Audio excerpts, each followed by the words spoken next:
울산 시청자 미디어센터의 제작 지원을 받아 울산 CBS와 울산 청년 네트워크가 공동으로 제작하는 시사팩토리 100.3 목요판이 돌아왔습니다.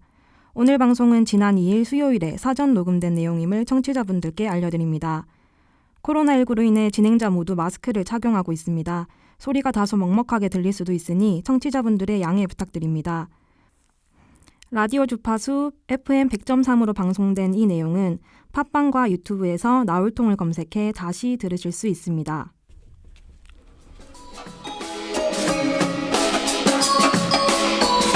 네, 청취자 여러분 안녕하십니까. 시사팩토리 100.3 간판 아나운서 김유리입니다. 안녕하세요. 공동 진행을 맡은 나울통의 울통령 조강래입니다. 안녕하십니까. 공동 진행을 맡은 정치설가 이태익입니다. 네, 최근 코로나19 확산세가 다시 이어지면서 일일 확진자 수가 연일 수백 명대를 유지하고 있습니다. 이렇게 누적 확진자 수가 꾸준히 늘고 있지만 정부와 방역당국은 사회적 거리두기 최고 단계인 3단계 격상에 신중한 모습입니다. 이미 서울과 수도권에서는 2단계보다 높은 2.5단계를 적용하기도 했죠. 일각에서는 이를 두고 3단계 격상 전에 2.8, 2.9단계까지 올릴 것이냐며 정부와 방역당국의 조치에 비판적인 태도를 보였습니다. 또 전문가들은 하루빨리 코로나19의 확산세를 막기 위해 3단계 격상이 불가피하다고 주장하고 있습니다.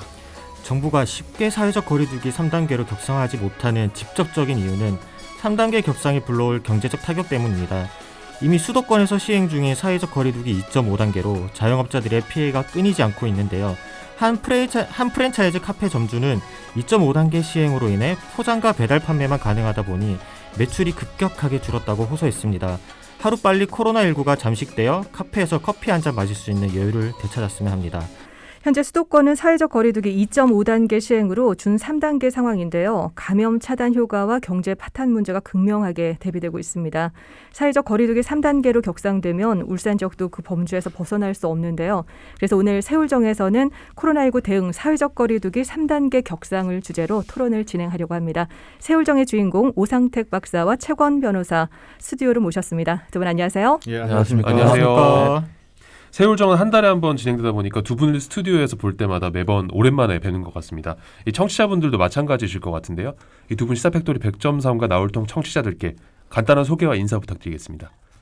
네, 그 오상택입니다. 한 달에 한 번 뵈서 조금 이렇게 얼굴은 안 나오죠. 네, 얼굴은 안 나옵니다. 근데 뭐 저희들도 마스크를 쓰고 있어서 얼굴 뵙기가 힘들어요. 네, 그렇네요. 네. 저희 이제 자주 못 뵈서 이제 좀 아쉬움이 있는데요. 그래서 좀 이펙트 있게 얘기하도록 하겠습니다. 네. 예, 안녕하십니까. 최건 변호사입니다. 가끔 제 근황을 궁금해하시는 분이 있으셔서 저는 얼마 전에 사무실을 신정동에서 옥동으로 옮겼습니다. 그래서 지금 한창 인테리어 공사 중인데 앞으로 옥동 오실 일 있으시면 사무실에 들려서 커피 한잔 하셨으면 좋겠습니다. 축하드립니다. 네. 축하드리고 또 축소 이전이라서 네. 이게 축하할 일은 그래요? 축소롭군요.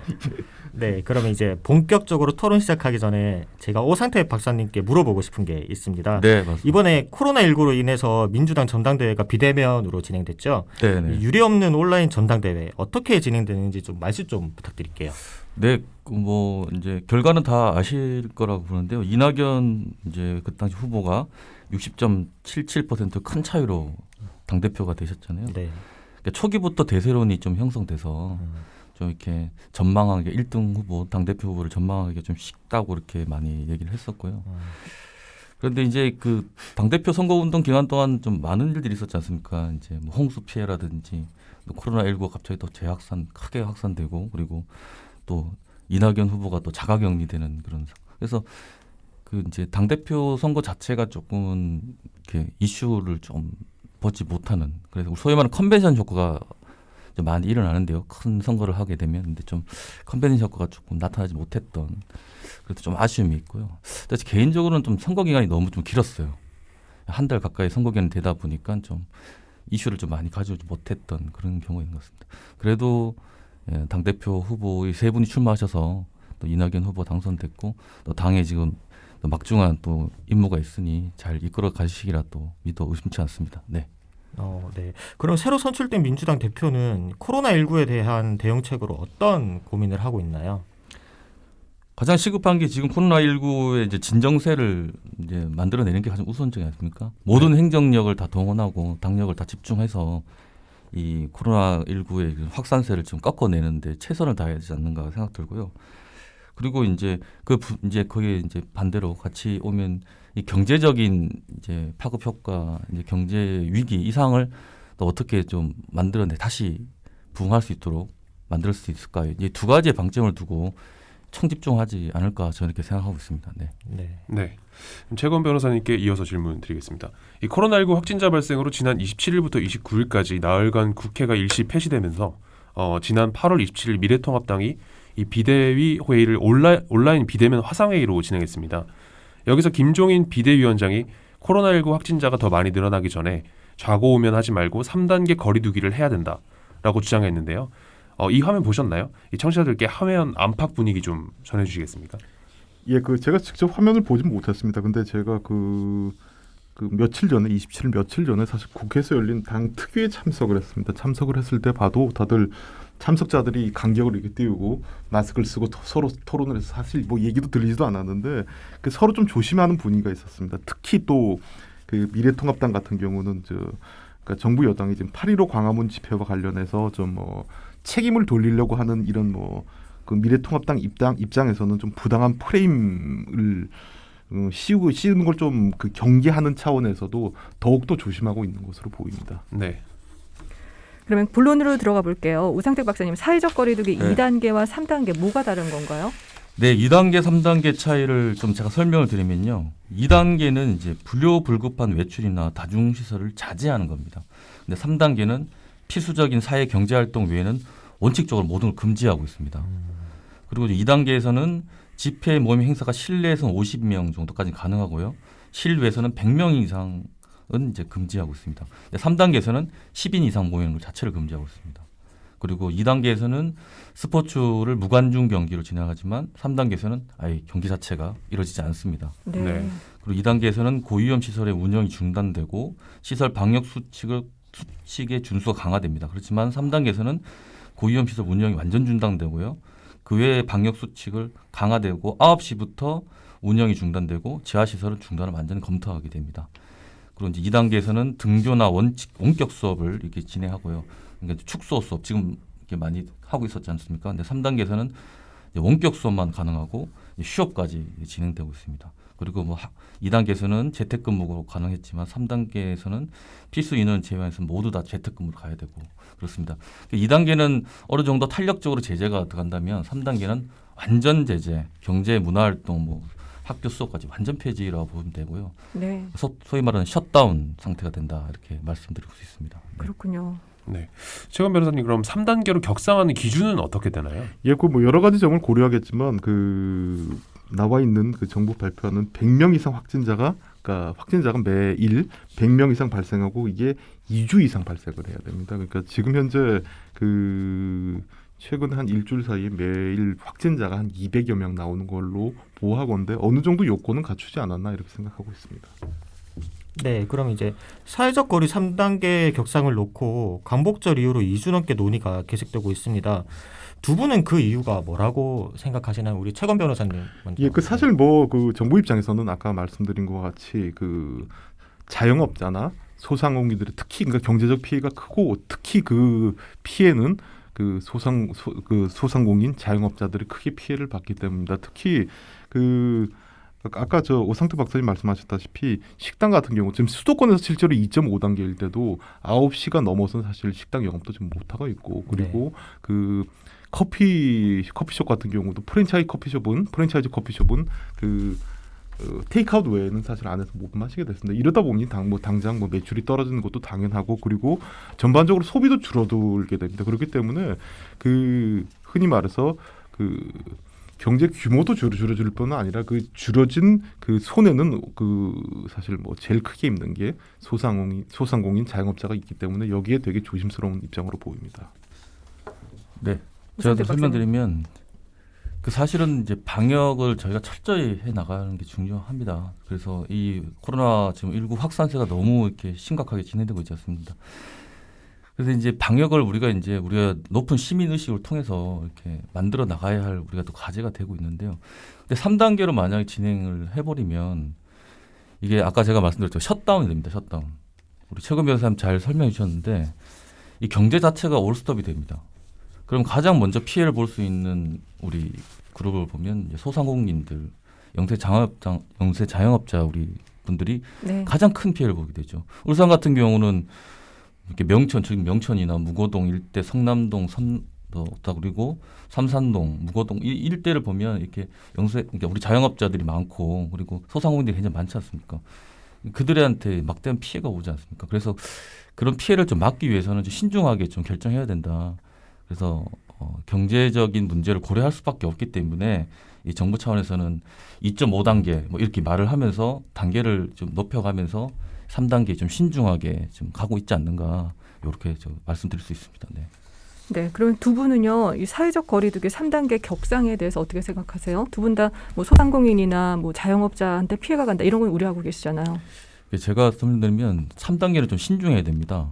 신중해야 되고 그래서 일단 우리가 2.5단계를 진행하고 있잖아요. 네. 그래서 최대한 우리 국민들이 이렇게 좀 협조를 지금 하고 계시고 있다고 생각하거든요. 그래서 아까도 제가 설명드렸지만 높은 시민의식을 좀 발휘할 때가 됐지 않나. 모임도 지금 좀 취소하시고 지금 우리도 이렇게 모여 있지만 다 마스크를 착용하고 있지 않습니까? 네. 마스크를 좀 의무화하시고 좀 답답하고 힘들더라도 이렇게 정부 지침과 방침에 좀 잘 따라주셔서 이 확산세를 우리의 힘으로 좀 극복해 나가자. 3단계를 좀 신중하게 좀 결정하자 이렇게 말씀드리고 싶습니다. 네. 예, 그거는 저는 사실 그 이유에 대해서 나중에 좀 상세히 설명드리겠지만 당장 3단계까지는 아니더라도 최소한 뭐 수도권에 준하는 또 뭐 한 2.89단계 정도는 돼야 된다고 봅니다. 그게 딱 수치하기는 어렵다고 하더라도 그 뭐 실효성이나 여기 대해서 나중에 설명드리겠지만 우선 지금 울산만 해도 그렇게 청정 지역이 아닙니다. 그러니까 지금 오늘 오전에 확인한 결과로 울산의 총 확진자가 108명입니다. 그리고 최근에 뭐 이른바 뭐 좀 감염되신 분들한테는 죄송하지만 고스톱 확진자 뭐 이렇게 사실 불리고 네. 하는데 이분도 지금 8명입니다. 네. 그리고 또 사실 뭐 이게 뭐 각 지역의 문제가 아니라 전국이 하나의 생활권으로 맺어져 있다 보니까 이 뭐 코로나가 수도권 문제고 울산 쪽은 뭐 청정지역인데 이게 아니기 때문에 전국적으로 연결된 거기 때문에 최소 못해도 2.89단계까지는 뭐 딱히 수치하기는 어렵지만 그렇게 가야 된다고 판단하고 있습니다. 네. 네, 각각 이유가 있을 것 같은데 이제 3단계 거리두기 격상에 대해서 경제 문제에 대한 이유를 한번 말씀 부탁드릴게요. 예, 그 제가 먼저 말씀드리겠습니다. 사실 뭐 오상태 박사님도 말씀하시고 여기에 대해서 반대하시는 분들이 우려하시는 것에 대해서는 충분히 이해가 가고 있습니다. 그리고 그 피해는 아까도 말씀드렸다시피 서민층들이나 자영업자한테 가는 건 맞는데 네.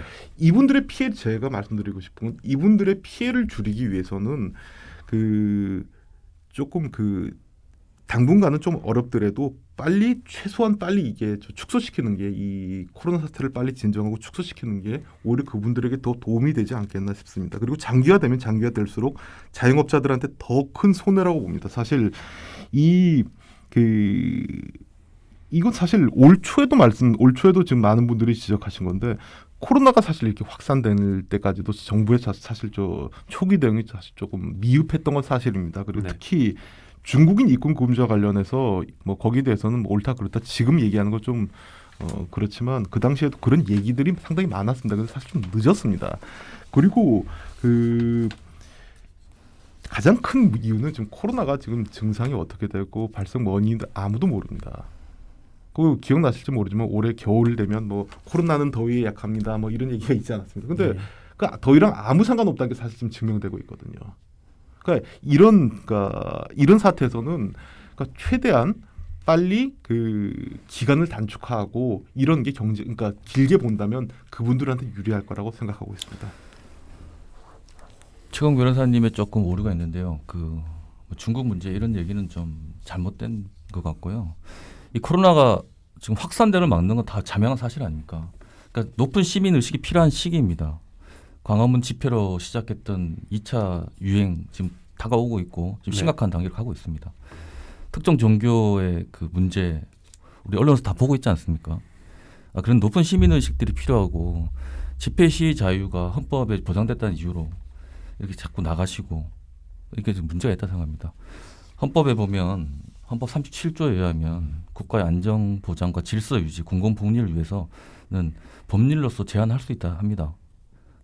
우리의 자유와 권리를. 그렇듯이 우리의 안전과 우리 공공복리가 우선입니다. 높은 시민의식이 필요하고 다 함께 우리가 절제하고 코로나 확산에 우리가 동참하는 게 옳은 것이라 생각합니다. 그래서 이 코로나 확산을 최대한 막아낼 수 있는데 우리가 전력을 다하고요. 그래서 경제적인 3단계까지 진입은 우리 힘으로 최대한 막아보고 안 됐을 경우 그 심각하게 고려할 필요가 있지 않는가 생각합니다. 그러고 난 다음에 이 경제적 문제는 경제 회복의 문제인데요. 경제 회복의 문제는 제 2차 재난기본소득의 얘기가 나오고 있지 않습니까? 추경을 통해서 확산세가 꺾이고 난 다음에 심각하게 한번 고민할 필요가 있지 않는가 저는 이렇게 생각하고 있습니다. 네. 네, 이 사회적 거리 3단계에 대해서 실효성 논란도 있습니다. 실효성 부분에 대해서 실효성에 대한 이유 좀 이어서 말씀 좀 해주시겠습니까? 예, 그 제가 말씀드리겠습니다. 당연히 네. 사실 그 2단계보다 3단계로 그러니까 격상을 하게 되면 당연히 실효성이 있겠죠. 무슨 모임도 금지되고, 그러니까 그 시민들 사이에 대면할 수 있는 기회가 확실히 줄어드니까 실효성은 있는 건 분명한 사실입니다.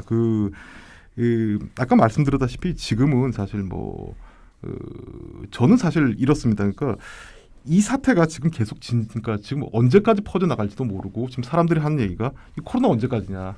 네, 그리고 이 코로나가 길어지면 길어질수록 여러 가지 경제적 문제 외에 사회적 여러 가지 문제점이 발생하게 됩니다. 그렇기 때문에 쉽게 얘기해서 이런 사태는 짧고 굵게 가는 게 저는 그 근본적인 해결책이라고 보기 때문에 당연히 실효성이 있다는 건 당연히 전제를 하고 그 3단계에 대해서 찬성하고 있습니다. 네, 저는 3단계는 계속 계속적인 저희 입장인데요. 3단계는 최대한 신중하게 결정해야 된다. 2.5단계 이미 하고 있고요. 그리고 지금 확산세를 꺾는데 모든 전력을 다하는 게 지금 우리의 우선이다. 그래서 그렇게 생각합니다. 그래서 그게 위한 여러 가지 우리의 이제 방식들을 좀 찾아보고 이런 게 제일 중요하지 않는가 생각합니다. 네. 그럼 혹시 앞에 말씀하신 것 말고 두 분 또 다른 이유가 혹시 있으신가요? 이제 한번 말씀해 주시면은. 예, 제가 판단하기에 사실 그 문재인 정부가 정치적인 이유도 사실 없지 않아 있는 것 같습니다. 그러니까 문재인 정부는 항상 자부하기에 우리가 그러니까 코로나 모범 방역 국가다.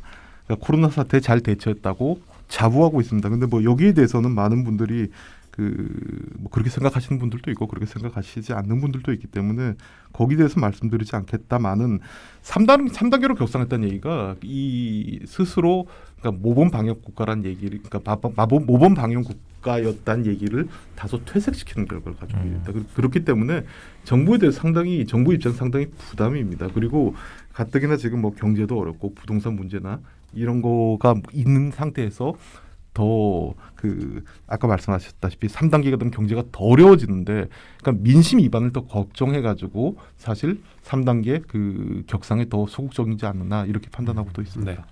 지금 모든 이 코로나19 사태 확산을 막기 위해서 아주 길게 지금 거의 한 몇 개월째 지금 우리가 정부가 고생하고 있지 않습니까? 우리 네. 또 방역진들 그리고 또 우리 의료진들이 고생하고 있지 않습니까? 전 질본이 최선을 다하고 있다 생각합니다. 그리고 우리 방역 일선에 있는 우리 방역 담당자들 최선을 다하고 있다 생각하고요. 그리고 우리 의료진들 헌신을 하고 있다 생각합니다. 방역 모범 국가 맞고요. 그리고 지금 코로나 사태가 확산되고 있는 건 우리의 아니라는 인식들 그리고 광화문으로 시작했던 그런 좀 잘못됐던 방역 지침을 어기면서까지 했던 그런 일부의 그런 돌출 행동들 이런 것들이 네. 이제 우리 코로나19 확산에 지금 좀 주범이 아닌가 이런 저는 생각 듭니다. 그렇죠. 그래서 그런 것들을 지금 우리가 확인했으니까요. 제 2차 대유행이 올 수 있구나. 이건 끝나지 않을 수 있겠구나 있으니까 저희는 그걸 이제 반면교사 삼아서 이제 앞으로 우리가 진행될 때는 정부의 지침을 잘 따르고 방역 지침을 잘 따라서 이 확산세를 꺾는데 우리의 모든 시민력을 다 총집중해야 되지 않는가 이런 생각 듭니다. 네, 울산에 대한 이야기를 좀 끝나기 전에 한번 해야 될 것 같은데요. 지난 9월 1일부터 울산은 마스크 착용 의무화를 시행을 하기도 했고 아까 최건 변호사님께서 말씀하신 대로 지금 확진자가 굉장히 급증하고 있는 상황입니다. 이 울산의 방역 당국의 대책이나 아니면 현재 좀 어떤 대처나 이런 상황에 대해서 하실 말씀 있으시면 좀 부탁드리겠습니다. 예, 우선 제가 말씀드렸습니다. 아까 MC님께서 말씀하신 것처럼 이제 마스크 미착용하면 그러니까 울산시장의 행정명령으로 과태료 10만 원이 부과됩니다. 그리고 실질적으로 그러니까 울산도 지금 딱히 수치하기 모르지만 2, 3단계 정도 되는 것 같습니다. 그리고 네. 특히 울산 같은 경우는 잘 아시다시피 그러니까 중공업, 화학이 주된 산업이기 때문에 이 흔히 말해서 공장에 한 명 확진자가 나오면 이 피해는 그러니까 엄청나게 큰 결과가 가져오게 됩니다. 그리고 국가기관 산업이 사실 중지된 역할이 있기 때문에 울산 같은 경우도 사실 그러니까 확진자가 타 지역에 비해서 조금 적다고 그러니까 안심할 것이 아니라 더욱더 타 지역보다도 더욱더 더 조심해야 되고 더욱더 신경 써야 된다고 봅니다. 송철호 시장님을 필두로 한 우리 울산시 방역 당국들은 최선을 다하고 있다고 생각합니다. 그 전까지 지금 최근 2차 확산 조짐 보이기 전까지는 울산에는 확진자가 굉장히 없었죠. 다 기억하시지 않습니까? 네. 사실 그게 잘 알려지지 않았는데 울산은 방역을 조치를 최선을 다하고 있고 확진자는 거의 없었습니다. 그래서 이제 광화문 발로 시작한 2차 대유행의 조짐들 이후에 이제 기하급수적으로 지금 늘어나고 있고요. 매일 아침 뉴스 볼 때마다 울산 확진자들이 늘어나고 있습니다. 네. 좀 역학조사를 지금 철저히 진행하고 있고 막기 위해서. 그리고 여러분들 문자 매일 보고 있지 않습니까? 그리고 우리 울산시청에 들어가 보면 그 우리 울산시청 우리 방역팀 그리고 어떻게 하고 있는지 다 보입니다. 헌신의 노력을 하고 있고요. 함께 응원을 좀 해줬으면 좋겠고요. 잘 같이 극복했으면 좋겠습니다. 네. 네. 네. 오늘 사회적 거리두기 3단계 격상을 주제로 최권 변호사님 그리고 오상택 박사님과 이야기 나눴는데요. 두 분 마지막으로 한 말씀씩 부탁드릴게요. 예, 제가 먼저 말씀드리겠습니다. 정부는 교각 사료란 말이 있습니다. 근데 교각 사료의 우를 범하지 않았으면 좋겠습니다. 코로나19 이제 2차 재유행이 직면해 있습니다. 이제 백신이 나오기 전까지는 우리는 이 바이러스에 엄청난 위험에 놓여 있습니다. 근데 이제 이런 우리의 공동체 시민의식으로 이 고삐 풀린 이런 확산세를 우리는 극복할 수 있다 생각합니다. 나 하나면 괜찮지 그리고 아니란 인식을 좀 버리고 지금 이 시간부터 자꾸 진행되어 오는 우리 정부 지침과 방침에 솔선수범해서 우리 시민의식으로 함께 극복해 나갔으면 좋겠습니다. 네, 감사합니다. 네. 네. 네. 두 분 오늘 나와주셔서 감사드립니다. 예, 감사합니다. 네, 감사합니다. 네. 네, 시간 관계상 오늘 시사팩토리 100.4 목요판은 여기서 마무리할 것 같습니다. 지금까지 기술의 이창수 엔지니어, 음악의 길기판, 진행의 김유리, 조강래, 이태인, 조연출의 엄유미, 연출의 김성강이었습니다. 다음 주 이 시간에 다시 찾아뵙겠습니다. 제가 모두 말하면 여러분 안녕 외쳐주시기 바랍니다. 모두 안녕.